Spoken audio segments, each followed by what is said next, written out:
Good evening, everybody. Bob Mader here, Chairman of NAFI. Glad to have everybody with us.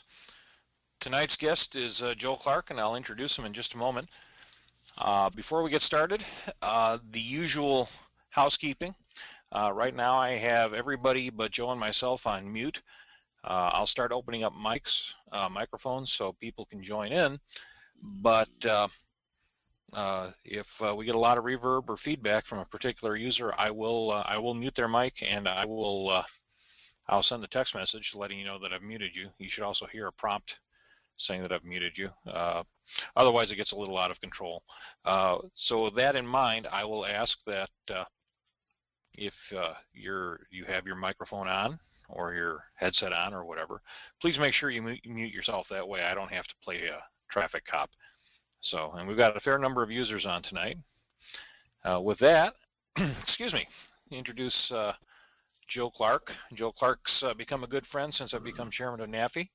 He's a longtime writer, contributor to NAFI Mentor and other magazines. He's an assistant professor at a small school down in Daytona. I think it's called Embry-Riddle. I've heard of them. And he served as a U.S. Navy attack jet pilot, flew Corsairs. He owns a 170, which is one of the coolest airplanes I've ever seen. 9,000 plus hours in the Corsair and the A4. I didn't get a picture of the A4. I'm sorry about that. 88 carrier landings, which is exactly 88 more than I'll ever do. And wow, a lot of things here. I won't go on and embarrass Joe, but he and his wife Artis live in St. Augustine, and they own and operate Blue Water Press LLC, a publishing company with a pretty good set of magazines. If you excuse me, not magazines, titles. And if you take a look at the ad that we run in Mentor, you'll see a link to them, and go out there and find some good books to read. So, Joe, I want you to talk a little bit about yourself, and when you're ready, I'll send the screen your way. Okay. How are you doing? Joe Clark. Been flying since 1971. Been having a great time with it. And I started flight instructing by accident, if you can believe that. When I learned how to fly, I knew I had to build time like everyone else. And I knew that flying as an instructor would be a way to do that. Pardon me, I've got a little bit of an upper respiratory. And what I discovered was after I became a flight instructor, I really enjoyed it. And so I've been doing it ever since. Even while I was in the Navy, I was always a member of Navy flying clubs and doing as much teaching as I could. So, if anybody has questions, they may go ahead and start. Well, I'll jump in. I laughingly entitled this, or put the subtitle, and goes back showing my age, how to succeed in flight instruction, or CFIing without really trying. And it's about the business of CFIing. And Joe, you've been very kind to come talk about that. I understand you teach a course in career options for CFIs down in Embry-Riddle. Well, why don't you tell us a little bit about that? Well, the course, it's the actual name of it is Instructional Design in Aviation. And essentially what it is a preparatory course for CFIs. And it's always been interesting when I teach people about the business, they get surprised.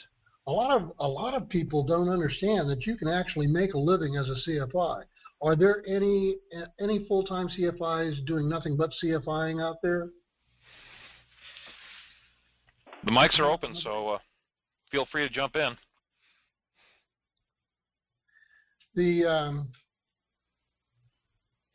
When I talk to the students, of course, I learned how to fly in Cubs a million years ago, 1971. And we're living today in in a time that I would have never believed would be so expensive. I paid $2 an hour to Charlie Miller, the instructor who taught me, and I paid $7 an hour to fly his Cubs. It was a great time, and we're never going to see prices like that again. So one of the things I tell my students is to go out and get what you want now. And this is particularly true in obtaining ratings and going for life goals. A lot of people don't understand that flight instructing can be a very rewarding, and it can be a business that you can make a decent living at. The first time I realized this was back in the mid to late 70s when I met a flight instructor who owned 2 aircraft. He had a Cessna 150 and he had a Cessna 172. He taught in both of them. He did all levels of certification. He scheduled the airplane by the telephone next to his refrigerator. He and his wife would take calls from clients and mark out the airplanes, and it was your job to go fly the airplane during that time and make certain it was back on the ramp and ready to go for the next pilot who wanted to take it. Bob taught and rented the airplanes and made money off both, to the point that he owned his own house, he paid off cars, and he sent 2 daughters to college just by being a flight instructor. So that was pretty impressive. One of the things that I talk about with my students is the fact that we have, how can I say this, accepted a lower pay than we should. Flight instructors have the most important job in aviation, and yet some flight instructors work for wages that are way below where they should be. And I'm sure many of you understand that. You know, of everyone on the call right now, I'd really like to know who are working for FBOs, flight schools, universities, versus who is working for themselves. When I teach these young kids at school, one of the things I focus on is getting their education finished. And by that, I mean, once they become flight instructors, I tell them they should work for someone for a while, 6 months, a year, year and a half, and then investigate the opportunities of working for themselves. Because one of the things that people don't realize is that whatever you're being paid, you are limited by those 2 factors: what you're being paid and time. If you work full time and you build out 2,000 hours in a year at $20 an hour, that's not that much. And I talk to the kids and I ask them, you know, what do you think is a fair price? And it comes back $25, $30. And then I have to make the point that, and I ask them, has anybody taken golf lessons? Has anyone taken music lessons, piano lessons? And they're shocked when they realize that a piano teacher is paid $80 an hour, typically $40 in the half-hour setting. And then I have to explain that what we do is a lot more risky. You know, we've got to think of the people we're flying over. We've got to think of the student on board the airplane. We got to take care of the airplane, and of course, we've got to take care of ourselves. So there's a lot more risk involved in flight instructing as opposed to being a piano instructor. And I'm not, you know, I'm not coming down on piano instructors. It's just that they said this is what my rate is, and this is what I'll work for. And that's exactly what we need to do in aviation. You know, we talk about it being CFIing, but I'd like to expand that a little bit to say it's not really being an instructor. It's the business of aviation education. that's where we need to start thinking, and that's where we need to go. Okay. Go ahead, Bob. No, I think that's a great point. We are professionals. The FAA certainly expects us to be professionals. Our clients, especially if we're teaching young people, our clients' parents expect all of us, regardless of experience, to be professional, on time, and well versed in what we're doing. And part of that is go back to the piano instructor, the piano teacher. Would you take lessons from a piano teacher who didn't understand the basic mechanics of how to teach a lesson? Not so much the piano, but not on time, not ready to go, and so on. And that's it right there. You know, you've got to be professional. You've got to conduct yourself that way. And trust me, when I say, you know, when I started flight instructing, the average rate was $7 an hour. And like a lot of flight instructors, I lived hand to mouth. I was working at an FBO. So I understood that. By the same token, when I say, you know, we should charge an exorbitant amount for our services, trust me when I say, pardon me, I don't mean this across the board. I have, like many of you, I am sure, given away my services when the time and place was appropriate. For instance, I had a student who, a high school student who was working at the lumber yard. He was doing 10 hours of work to get 1 hour in the airplane. And he wanted to get finished up before he went off to college, and he was running out of summertime. Basically, he couldn't work enough to get enough up to fly the airplane and pay me.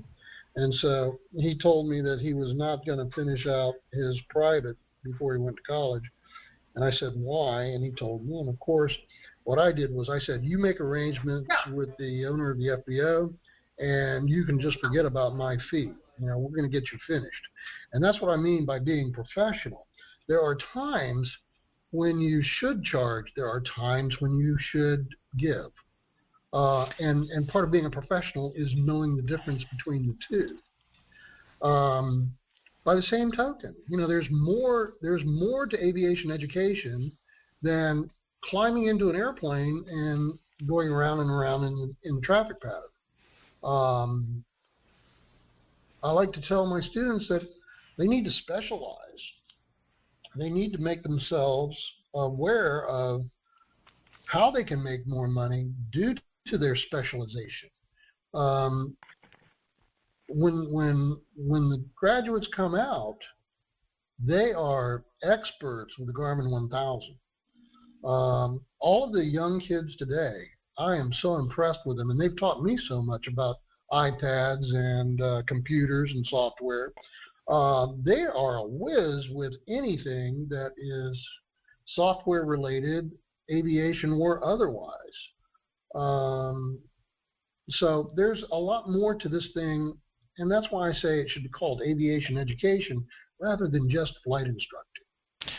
And I like, again, as I said, I like that, and I think a lot of other people would agree with you. There's a Jim or James Pickens in Fullerton, California. Out there, he's an independent. He says he's charging $50 an hour flat rate for all instruction, ground or flight. That's interesting. Because I was going to also tell a story about when I got my multi-engine instructor's rating. I jumped in my 170 and I flew all around the San Joaquin Valley looking for the very best flight instructor. And one name, the guy's name was Ron. It kept popping up at different airports. You need to go see Ron. You need to go see Ron. And so I finally connected with Ron, and that was the first thing that he said. Now, this was during a time when the average flight instructor was being paid $15 an hour for primary and $20, $25 an hour for advanced instruction. The first thing out of his mouth was, I charge $50 an hour regardless of what you use me for. You know, it could be on the ground, it could be in a classroom, it could be in an airplane, it could be down at the Denny's over a cup of coffee. But if you book me, that's my rate. And I didn't blink an eye because of everything I had researched on this guy. I knew that he was going to save me money. And that's another thing I tell my students. The quality of the instructor is what makes the instruction. In other words, when it comes to flight instructors today, you know, the national average for a private pilot certificate is somewhere north of 100 hours. That's a lot of flight time. Especially at the rates we're paying for airplanes today. So if a flight instructor becomes really good at delivering instruction and can turn out a student in 60 hours instead of 110 hours, that student's going to save $4,000, $5,000, $6,000 in aircraft rental on the way to his certification. That's a big deal. Yes, it is, and I would suspect that instructor would get pretty good advertising just by word of mouth from those success stories. Bob, you just hit the nail on the head. I tell the students again that when you become a flight instructor and you develop your skills at teaching and delivering instruction to that degree, what happens is you will have free advertising by way of Facebook, Twitter, LinkedIn, whatever. We are so connected today, and I tell them, an instructor who does a great job at delivering the instruction, making it fun for the student, making it a very enjoyable experience, that instructor will be able to fill his or her schedule with no problem, regardless of how much they're charging. But the key is that delivery. Yeah, and on the flip side, do a bad job and see what happens. Exactly. You could be the cheapest flight instructor in the world, and if you're doing a bad job, nobody's going to come back. Yeah. You've used the term professional many times, and I've written about it in the magazine a little bit. And I've always struggled with the term professional because if you go to the dictionary, one of the definitions is a professional is somebody who takes money for their services. Mm-hmm. If we talk about it like we're doing right now, we say professional, and we have an image that pops into our mind. But I've always struggled with it. It's like I forget which Supreme Court justice it was, but the line about I'll know pornography when I see it. I can't define it. I remember that. Yeah. Yeah, and I can't remember who it was. Somebody on the call will probably remember and help me out. But it comes down to, is there a good definition that you use in your class or Embry-Riddle uses that says this is what a professional looks like? I always go back to an article that I read in Flying Magazine, and I believe it was Len Morgan who wrote it, and it was one of the most outstanding pieces on professionalism because it didn't really use the word professionalism, but he was talking about flying. And essentially he was at an airport, some southern airport, where crop dusters were working away. He watched an AGCAT come in, and he marveled at how well the pilot flew the airplane. He didn't waste any space. He landed the airplane so that the airplane would naturally slow down, and he would be able to exit the runway without using brakes right where he would have to go to fill his hopper. And after the hopper was filled, he departed the same way. You know, he flew the airplane with absolute precision and smooth as could be. And Morgan, or the writer, I should say, because I'm not sure it was Morgan. I think it was. He was amazed at how well the airplane was flown and the rules by which the pilot was flying. And he said something in that article that has stuck with me ever since. Always fly airplanes as if someone was watching, even though you know no one is. And that's a measure of professionalism when it comes to stick and rudder skills. When it comes to teaching, you got to do the right thing all of the time, period. I don't know how many times I've said to my students, how many of you have had a flight instructor who said, I'm going to do this. I don't ever want to catch you doing it, but I'm going to do this to take this shortcut to get us in quicker or whatever. But don't let me ever catch you doing it. That's not professional at all. Professionalism is doing the right thing all of the time, period.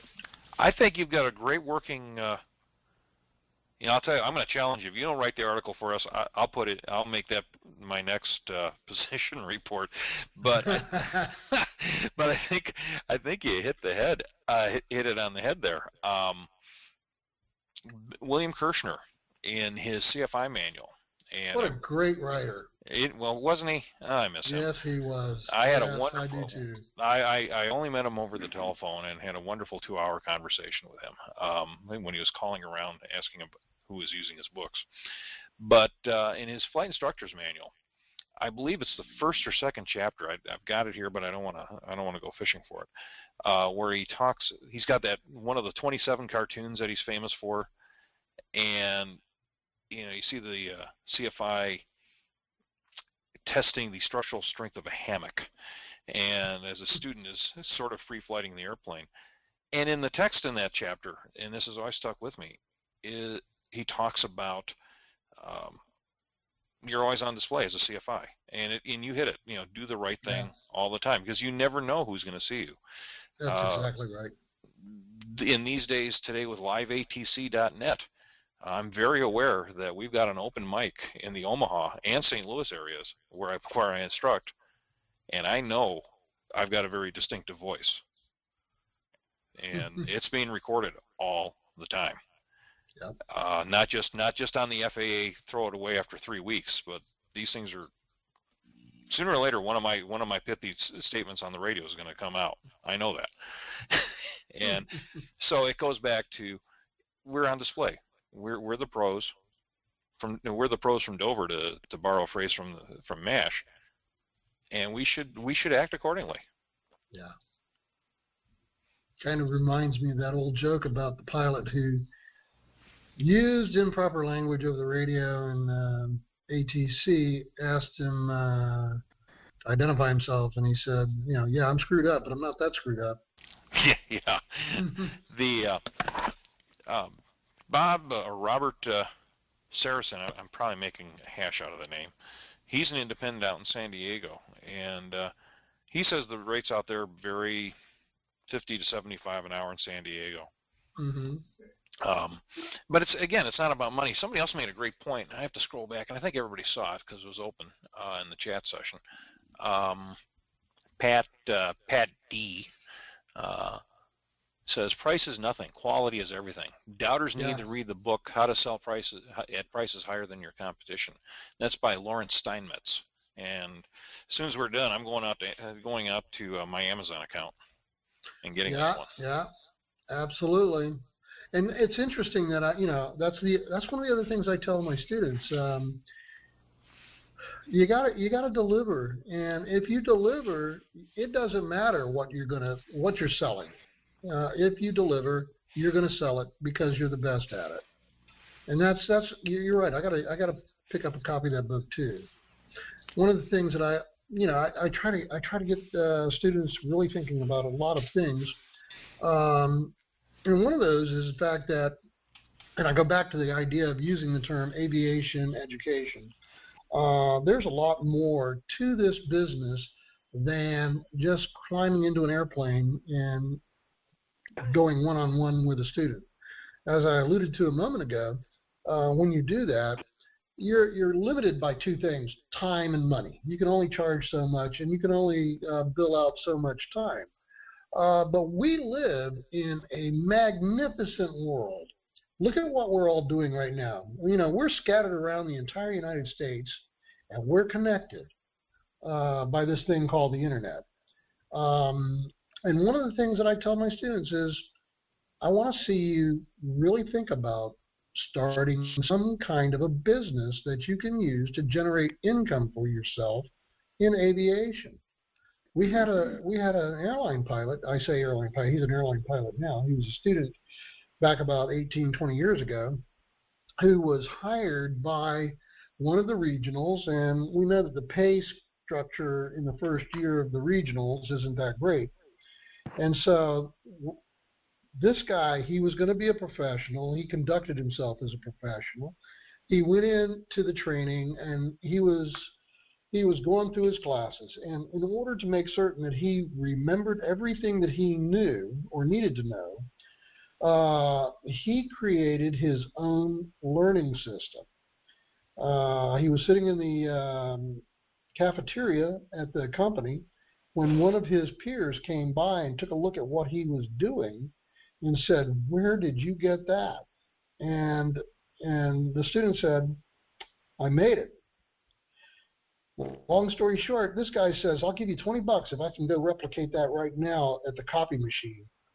And the little light bulb went off in this pilot's head, and he developed a professional training tool for that airline coupled with that type airplane.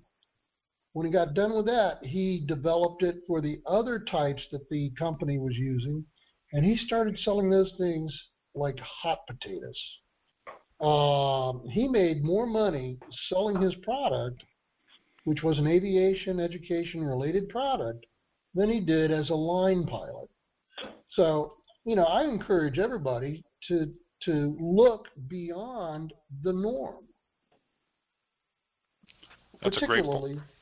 Particularly when it comes to this business. You know, Yeah, everybody thinks, I'm sorry, go ahead. No, I think you're going to make the point I was going to make. Go ahead. Well, you know, in aviation, everybody talks about teaching private pilots, instrument pilots, and commercial pilots, which is fine and good. But if you were just teaching private pilots or just teaching instrument pilots, whatever, and that's what you did day in and day out, it would probably drive you crazy after a little while. And one of the things I tell my students is specialize in something. Figure out something that really trips your trigger and go do it. You know, go get a seaplane rating and start teaching in seaplanes. Sailplanes, same thing there. Teach a mountain flying course, whatever. And then I tell them, buy an airplane to support whatever it is you're doing. And I make the point that buying an airplane like a late model Cessna 172 or a Piper with a glass cockpit, typically that's out of the reach of most incomes and finances. But a 1947 Cessna 140 is not. And you can generate money off of that Cessna 140 while building up a tailwheel endorsement business. And then once you get beyond that, you buy another airplane or step up to a different airplane. You know, I come back to airbum.com. If you've not seen airbum.com, that's Bud Davison's website. And this is why I say there's a lot more to aviation education than meets the eye. If you're not familiar with Bud Davison, he's done an awful lot of pilot reports and photography, and he owns a Pitts S2B that he gives instruction in. He's living a good life. He really is. And he's also doing, you know, private pilot instruction and that sort of stuff, I'm sure.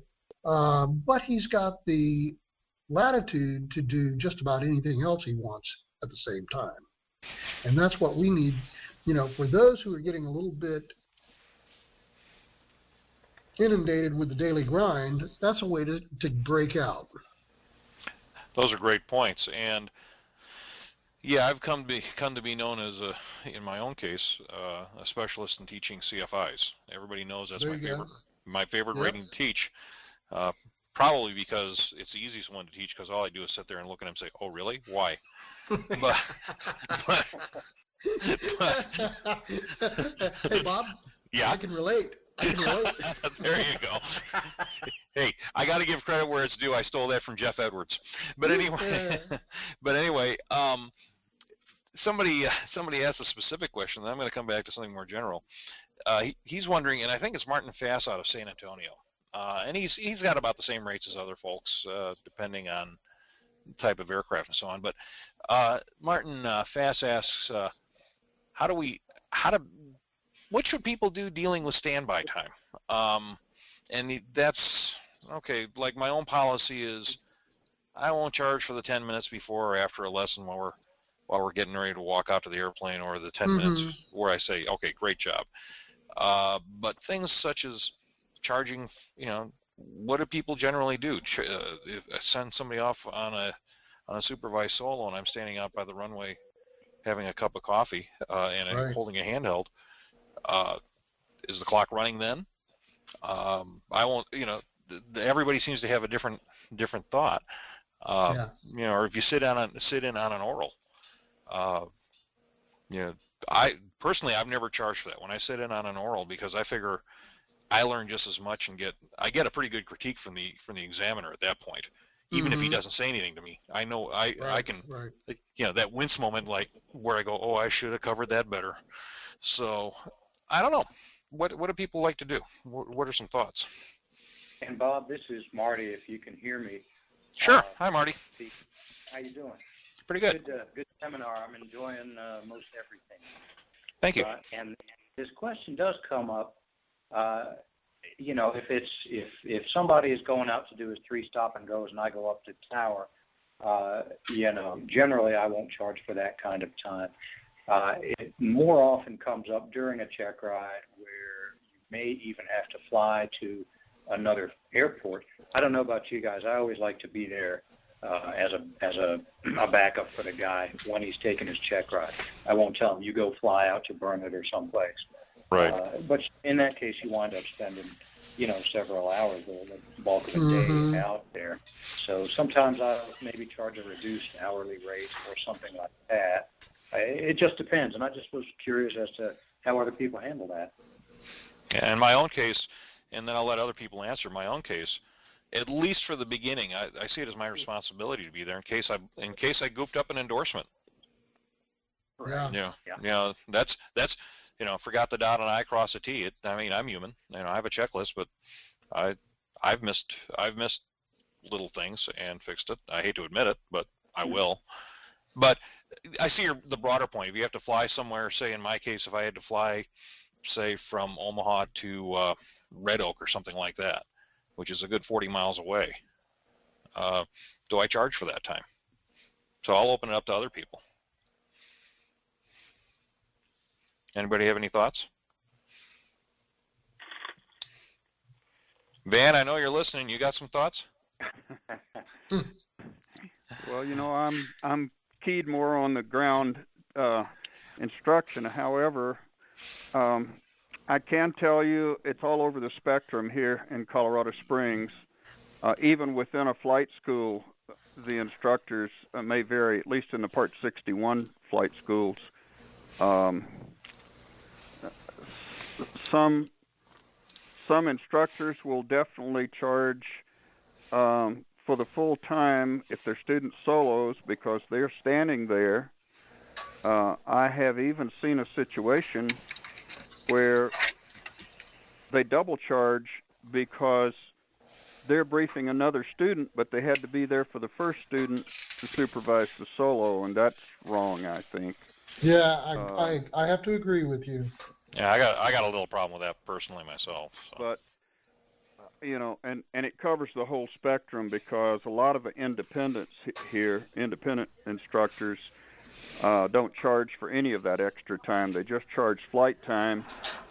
They have perhaps adjusted their rate to sort of accommodate, at least on the average, the time they're there, because the rates vary too. Within the flight schools, it's pretty much the same for dual time, but we track our students. Our students are the high school kids, so we track them when they're in flight schools, and we know pretty much what it costs per hour to fly for dual or for solo at each flight school, and each instructor within the flight school. We keep those records, so we know what the average cost is for a student under CFI A.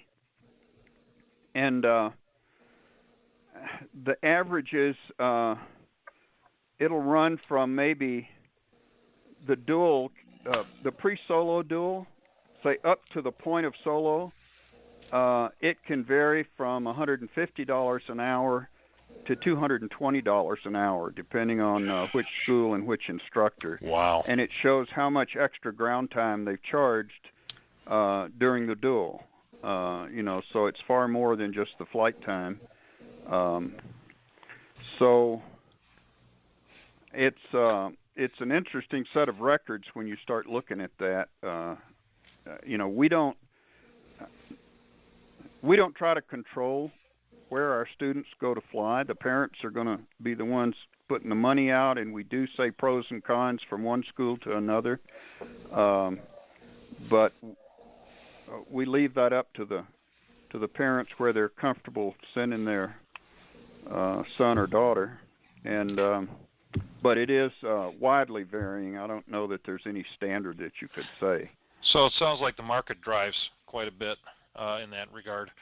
Mm-hmm. In my own case, and I'll just toss this out as my own example, and people can chime in and tell me I'm crazy or not. Basically, the 10 minutes before and after, not formal ground. I'm talking about, meet up, shake hands, go pre-flight the airplane, and that kind of thing. Or the post-flight, this is what you did well, this is what you didn't do well. I kind of see that as baked into my rate. But what I tell my students is, I tell them up front, those are free before we even start. However, if I give you a ground school assignment or a homework assignment, prepare across country. And if you have any questions, give me a call after we've done the proper training for it, of course.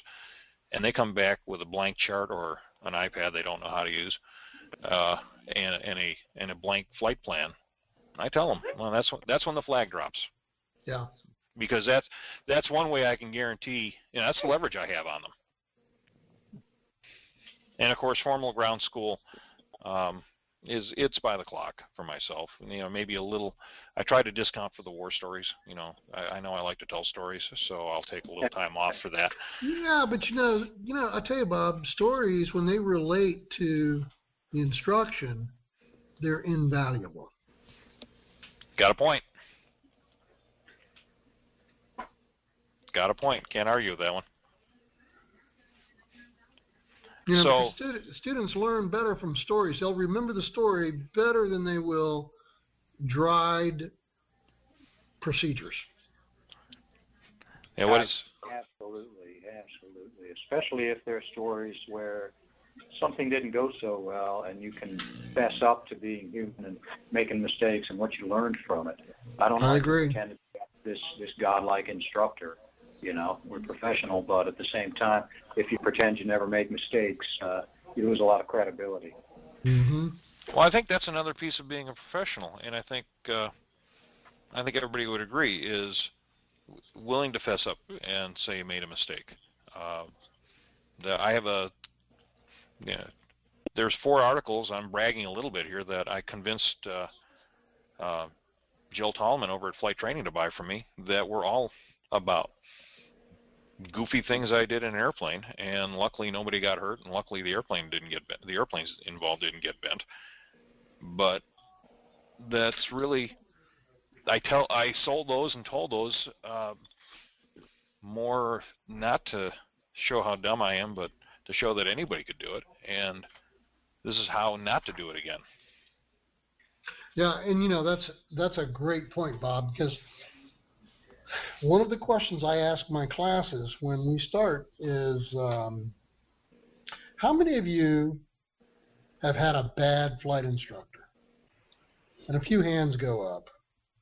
And the counter question to that is, how many of you have had a great flight instructor? More hands come up.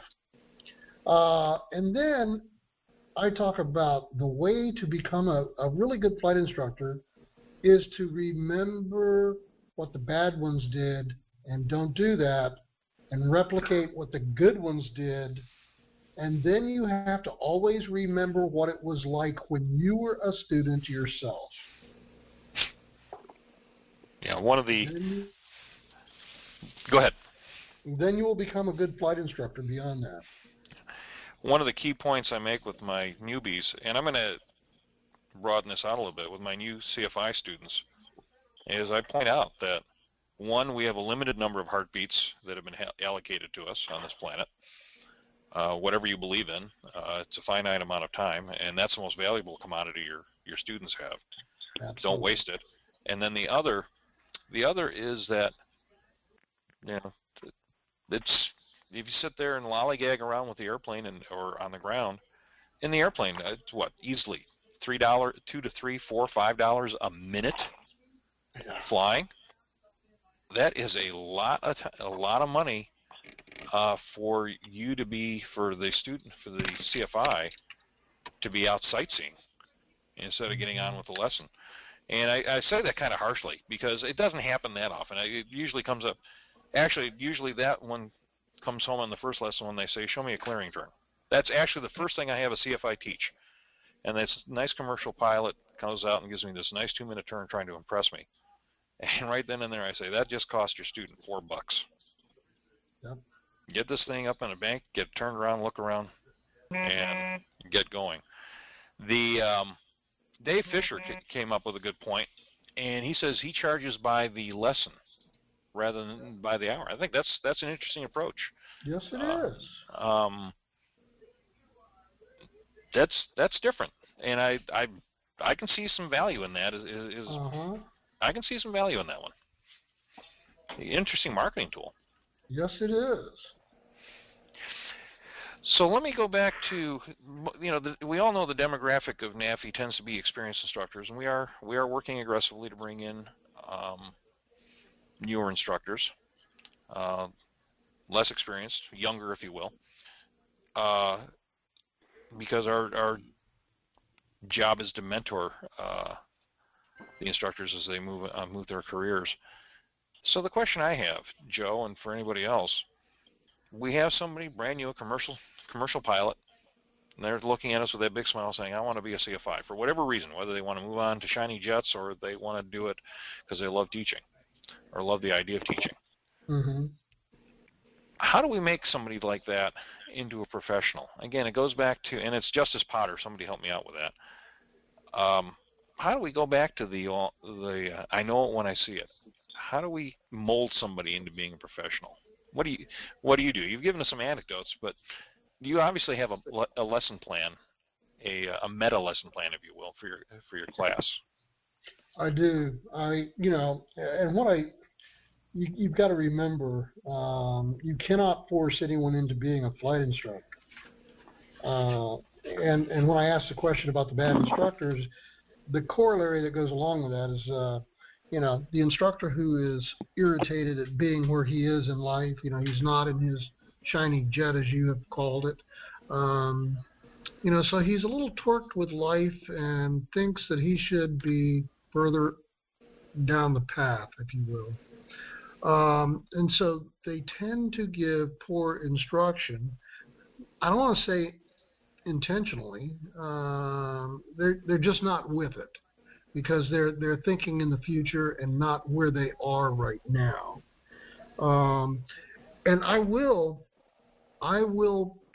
identify students in a class who actually exhibit the qualities of becoming a good instructor, and I will ask them what their feelings are about it.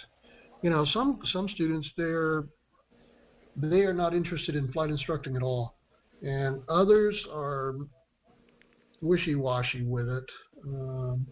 And then there are some who, like this student, and I didn't get a chance to talk with him, He graduated 5 years ago, and at that time, he said he wanted to be an instructor and he wanted his own flight school. Monday afternoon, he walks into campus and says, I did it. I have my own flight school. And he's from Honduras. But he built a complete school in Honduras based on what he wanted to do out of life. And he was supposed to call me back, but he didn't. And I would have loved to have picked his brain just for this conversation. But there are some like that. Okay. Well, interesting. And that kind of leads into a question about, a statement, I guess, or a question I might have along the lines of we identify that person who says I can't wait till I never see the inside of a 172 again. My only response to that is, well, don't look at it that way. Look at it as a great way to find out how to be a captain. You're flying with a crew. Your crew is your student. Yeah, absolutely. And use this time as an opportunity. Interestingly enough, the story about the Honduran, I guess, flight instructor, that leads to something that Jim Pickens brought up. He's talking about acquisition strategies, and this is the hard side of the business. I'll call the education part the soft side. He's going over to the hardware side here. Right.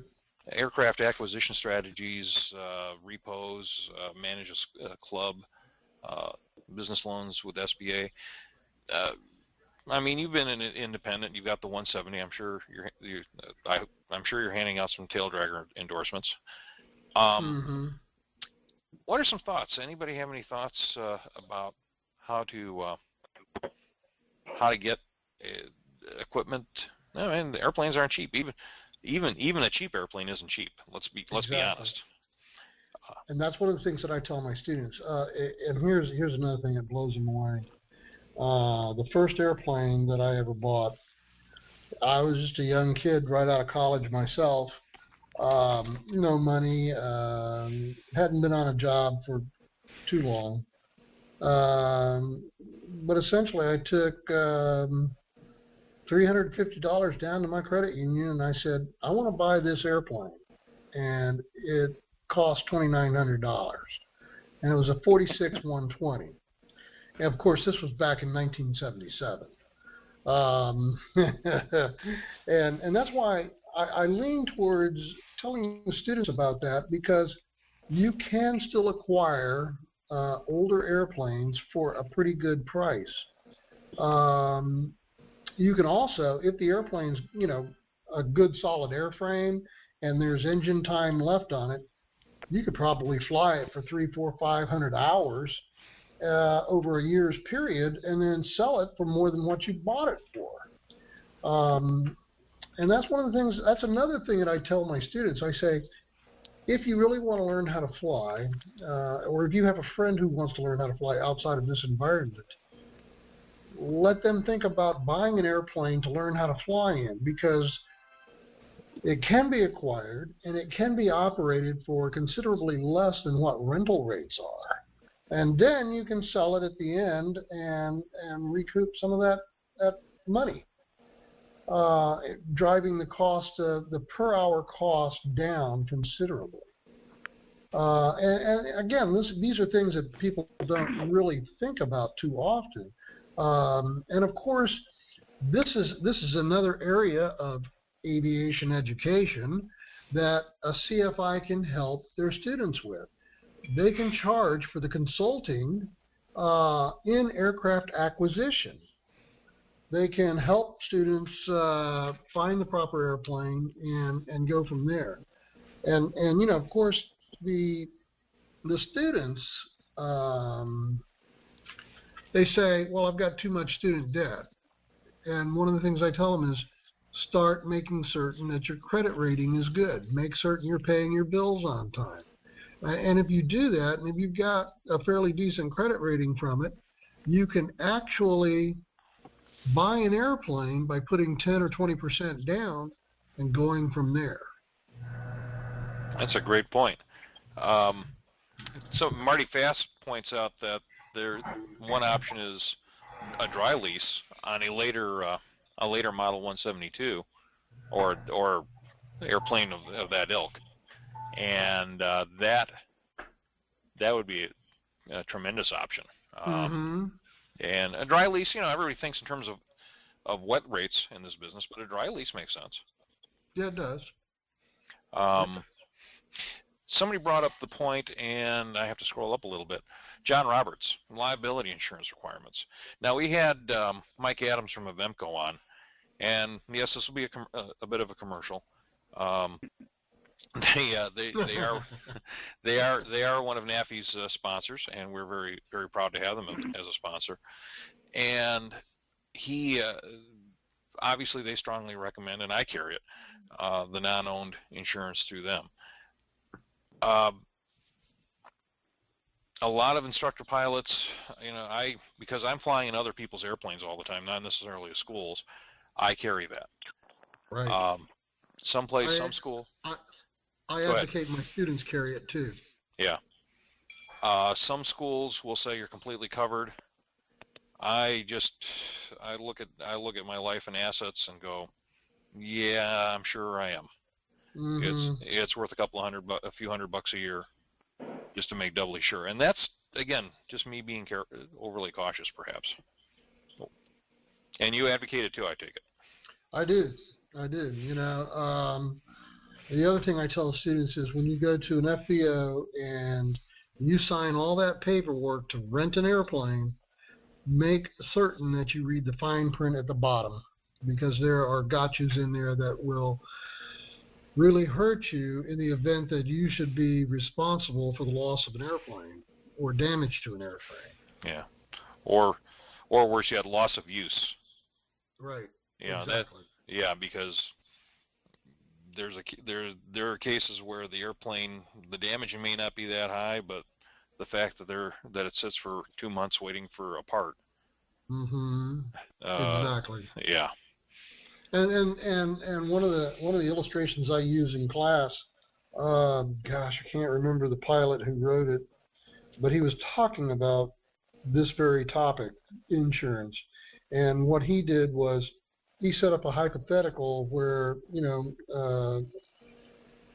two friends went out flying. One was a pilot, one wasn't.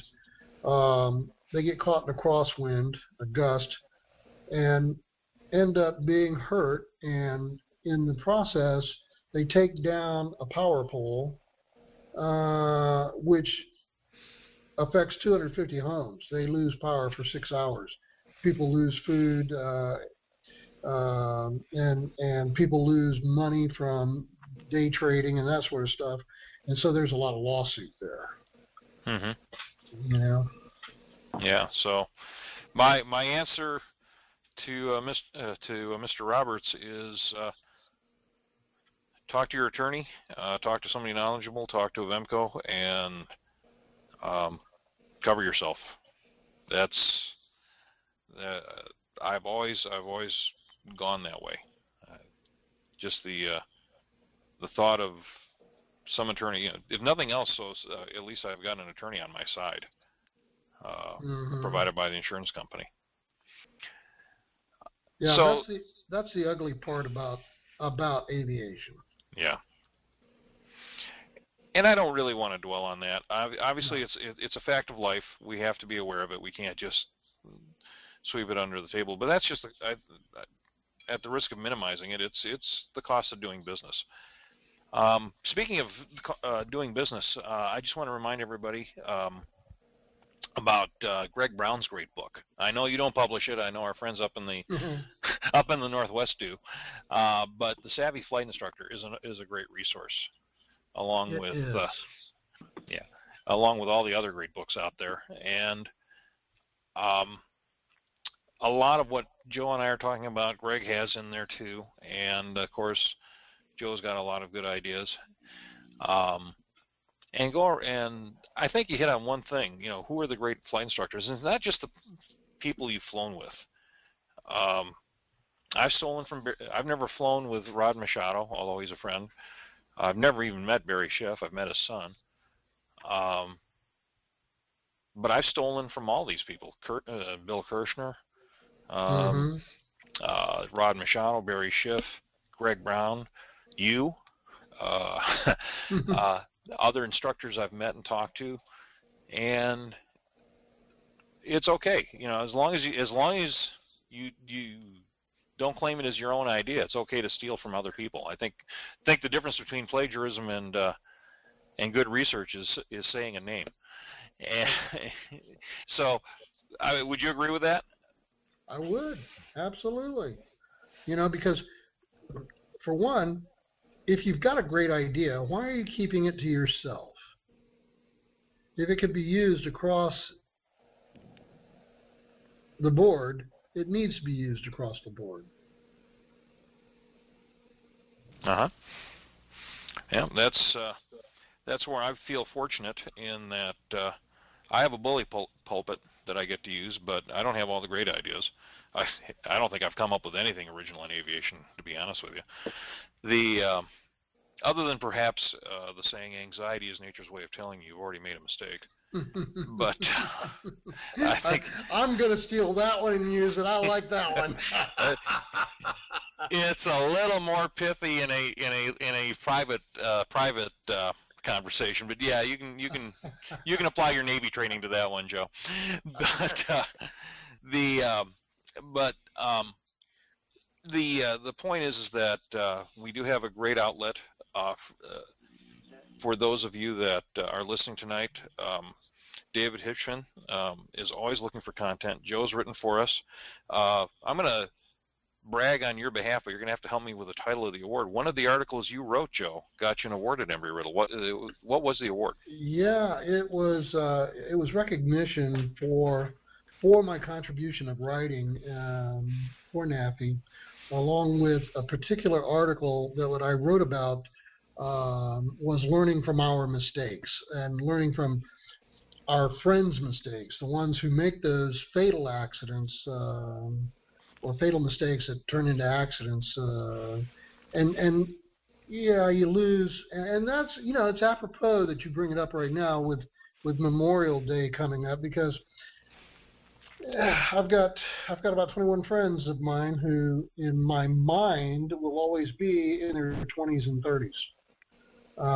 Some of them made mistakes. Some of them, they just weren't in the right place, or they were in the wrong place at the wrong time. But you can always learn from people who make mistakes and then end up in a really bad place. Okay.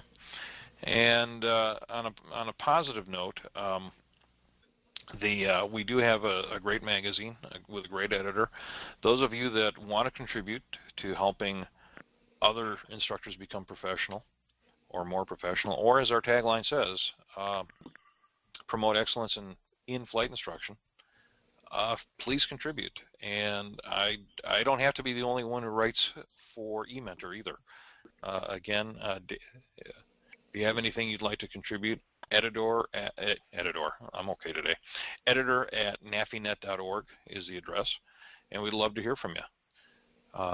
David, as I say, is always looking for help getting content and putting stuff in the magazine.